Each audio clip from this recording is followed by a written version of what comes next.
almost time for trivia, which means it's time for me to give away a trivia answer. If you're here for trivia, you're in the right place.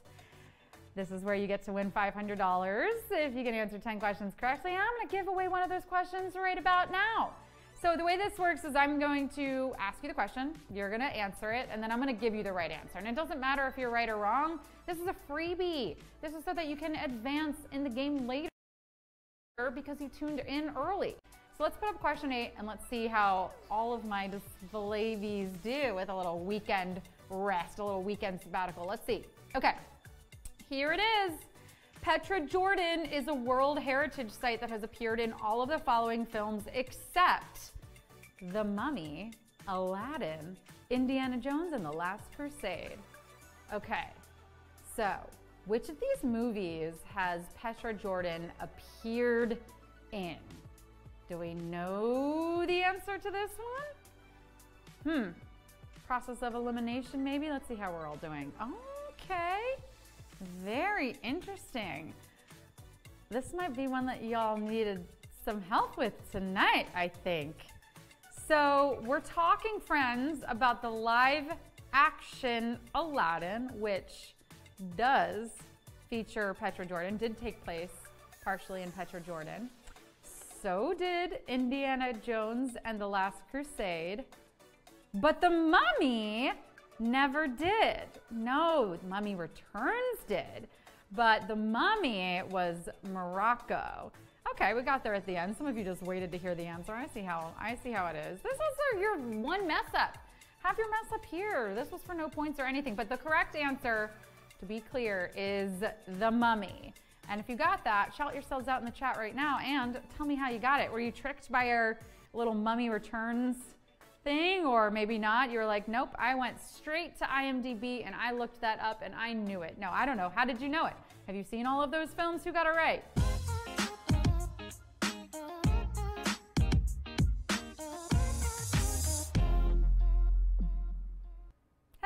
Everybody, and welcome to an all-new game of Display Trivia live from New York City. Whew, friends, how are we doing? I mean, here we are in April, which means we are officially in quarter 2 of 2022. It has a nice ring to it, so let's check in. Where are we at? You making any progress on any of those goals? Let me guess.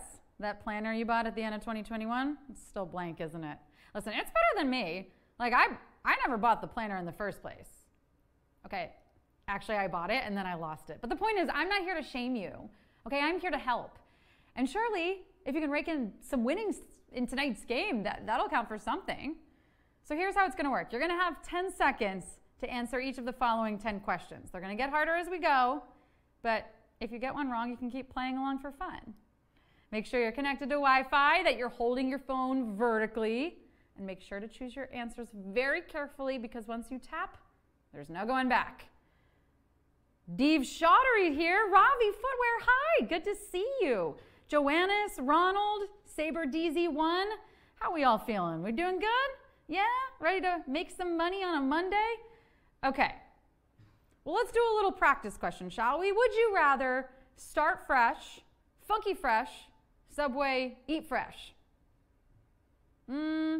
I don't know about this. I mean, I think fresh is boring. I'm going to give you the perfect example. You know those Peeps, those little marshmallow bunny things that for Easter? They're so much better stale than fresh. You know? Don't at me. They're better stale. Try them stale and then come back to me. 43% of you said start fresh, which is great. You know, maybe you did flake on some of those New Year's goals, but there is still time to turn this thing around. Better late than never. 2022, here we come, and new game, here we come. It's time for Display Trivia.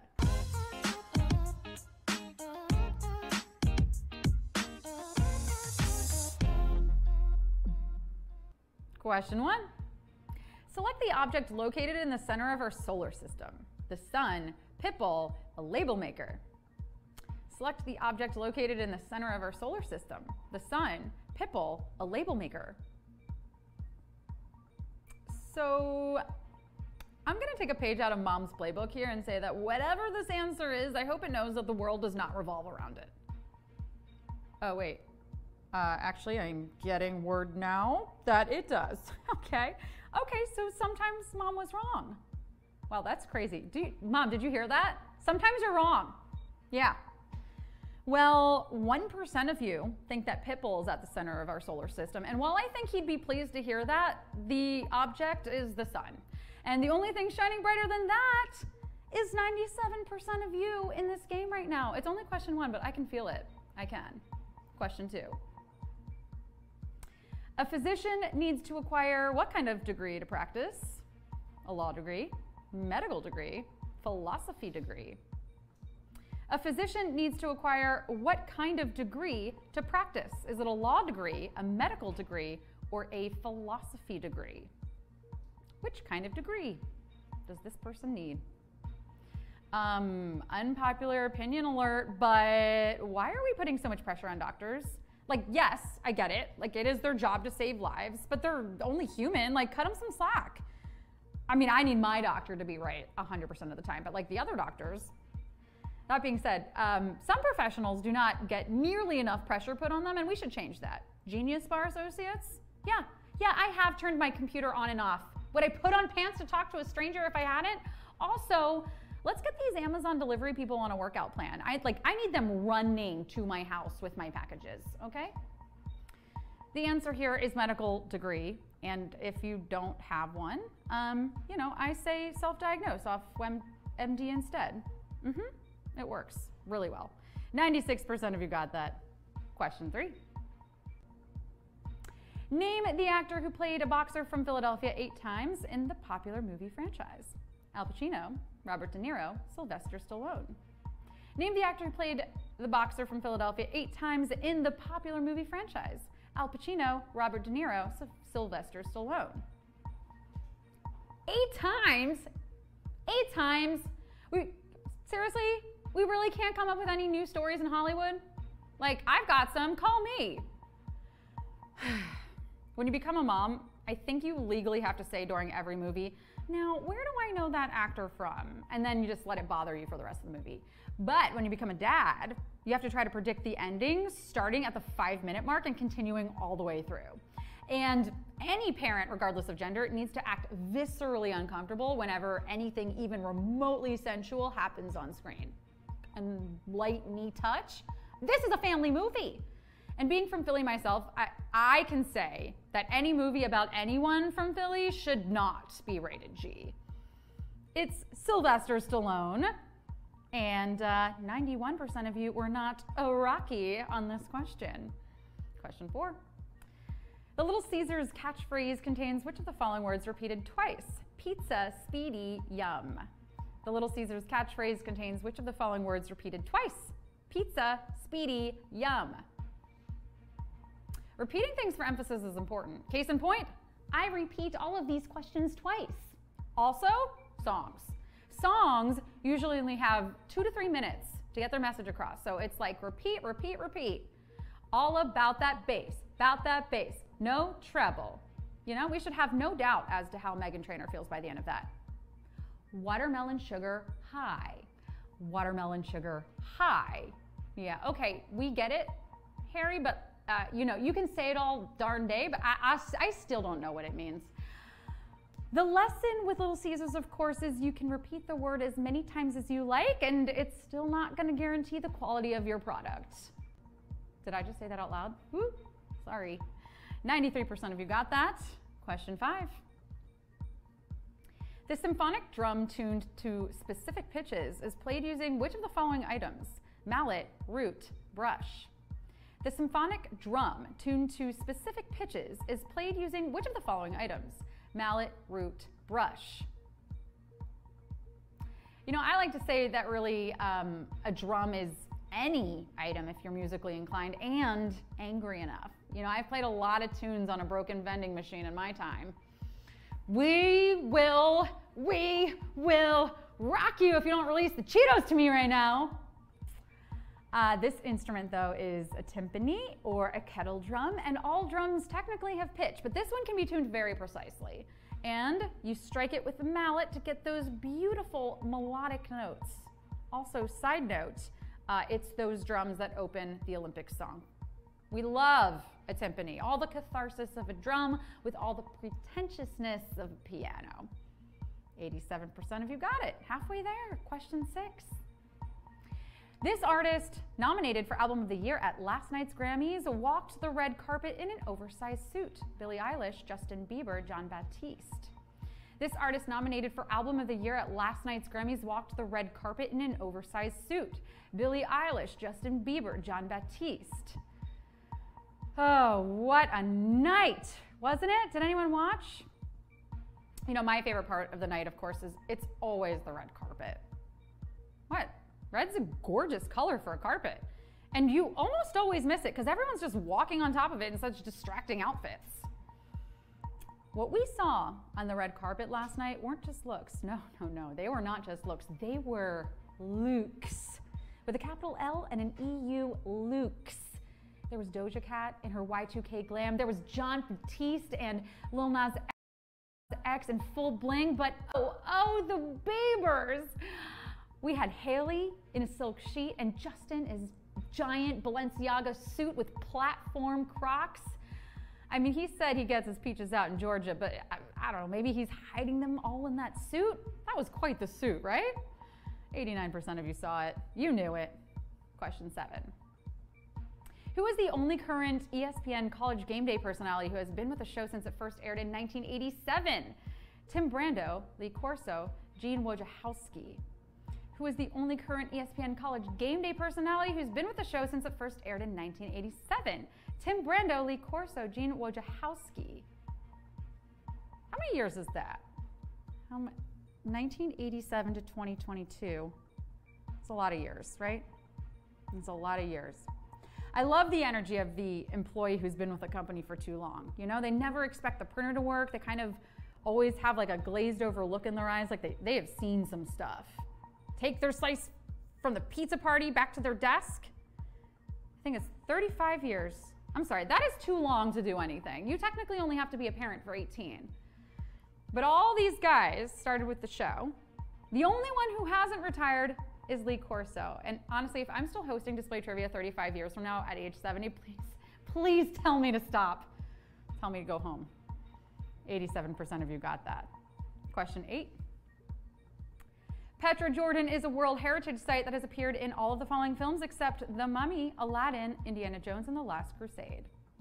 Petra Jordan is a World Heritage Site that has appeared in all of the following films except The Mummy, Aladdin, Indiana Jones, and The Last Crusade. Filming on location in Petra Jordan. I love the term filming on location because technically everywhere has to be a location, right? Like, were you filming in the void? Oh my God. Oh my God, is that why Interstellar went on for way too long? Yes, because time breaks down in a black hole. Okay, Chris Nolan, well played. Another movie term, take one. Take one of what? Like when I tried to take one meatball sub from the catering table, I got, hey, that's for cast and crew only. Why are you wearing a raggedy witch costume on the set of The Matrix 4? Security! 87% of you tapped The Mummy because you weren't fooled. Mummy Returns used Petra as a set. The Mummy was Morocco. Question 9. The first person to win an EGOT did so in which discipline? Acting, composing, producing. The first person to win an EGOT did so in which discipline? Acting, composing, producing. As we've already mentioned, the G in EGOT, the Grammys were last night. Congrats to all those winners. Bravo. The EGOT can be funny though, because sometimes you find out what the person won for and you're like, oh, I mean, like, I would have narrated a children's book too had I known that they were giving out awards for that. Oh my God, quick. Like, what have I done already that I can get awarded for? I mean, to be honest, the bop that I made up in the shower this morning, like that could have taken Best Song. The first person to win an EGOT was Richard Rodgers in 1962, and he was a composer. Composing? Psh, I composed myself when I came into work today, okay? Big deal. 85% of you got that. And please, compose yourselves because it's time for the final question. Question 10. The color that appears at the most visible wavelength of 555 nanometers is used on which of the following items? Tennis balls, fire extinguishers, clownfish. The color that appears at the most visible wavelength of 555 nanometers is used on which of the following items? Tennis balls, fire extinguishers, clownfish. You want to get noticed? Wear this color. You need a bartender to look at you? You need a dude to stop ignoring your text? Do you need that promotion at work? Are you consistently getting picked last at sports? I mean, look, missing out on any of these couldn't possibly be due to your lack of persistence or talents. No. You gotta wear this color. It's the color. It's a fluorescent looking yellowish green, and it's scientifically proven to be the most visible color and one of the reasons why school buses are painted bright yellow. It is also the reason that I always leave the house in a crossing guard uniform. Tennis balls are it, and so are 87% of you. Woo!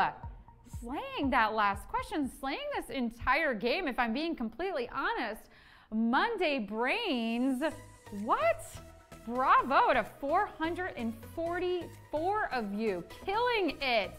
You came, you slayed, you displayed your knowledge. You're gonna get paid. Shout yourselves out if you won. I don't know, if you're proud of your score, if you want to show people that, you know, even a 1 out of 10 isn't so bad. What'd we get? Most arrow, 8 out of 10. Lauren Killer says 444, heck yes. Oh no, study 1. Most arrow, wishing everyone a congratulations. Do you wish everyone a congratulations? Does that make sense? Saying congratulations. Furuichi, you won! 10 out of 10. Stylo Prince got a 9. So close. Newness Wendy got a 7. Robbie Footwear got a 10. Oh, bite me so close. 8. Darn you, Bieber. Capode got a 10. Team Abdu got a 5 out of 10. Capper 7 on your birthday. What? Go buy yourself a cupcake. Friends, congratulations on that win. Congratulations for showing up on a Monday. We're going to do this all again tomorrow. If you want that answer to question 8, tune in early. I give it away then, and I'll see you then on display.